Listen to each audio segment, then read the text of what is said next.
نبی کریم رؤوف الرحیم آقا علیہ التحیت و تسلیم آپ کے میلاد کے بیان میں جو روایات تحقیق سے ثابت ہیں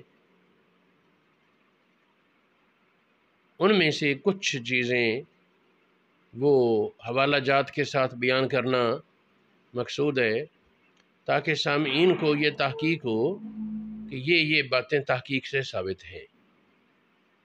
کچھ ایسی چیزیں ہیں جن کا ثبوت مخدوش ہے، ان کے بارے ہم شاید کسی وقت بات کریں، لیکن اس وقت ہم بات کر رہے ہیں جو باتیں ثابت ہیں۔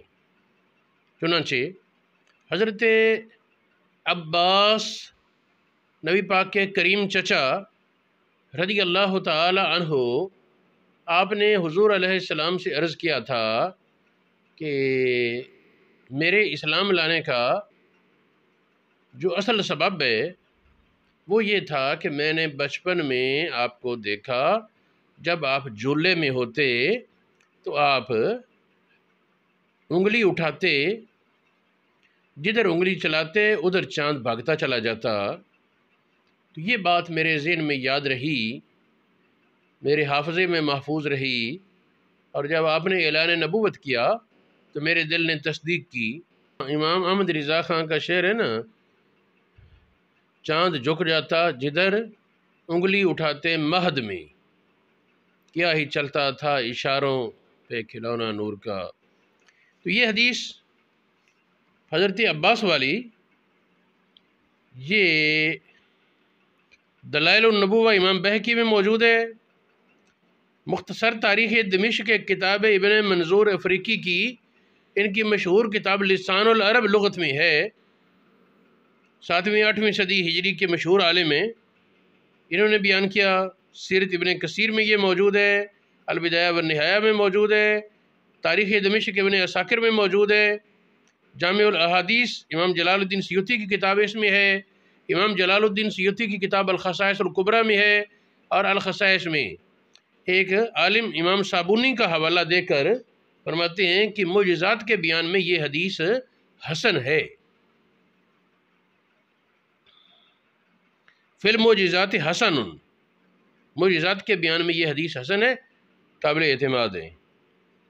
اسی طرح سبل الہدی والرشاد میں کنز الامال میں یہ حدیث موجود ہے، سیرت حلبیہ میں ہے، مواہب اللدنیہ میں ہے، زرقانی شرح مواہب میں 2 جگہ کم از کم یہ موجود ہے۔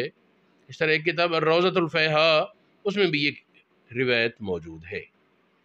تو اتنی کتابوں میں اور اتنے اعتماد سے بیان کی گئی، تو اس کو بس یک قلم کہہ دینا یہ ہمیں صحیح نہیں لگتی تو یہ کافی نہیں۔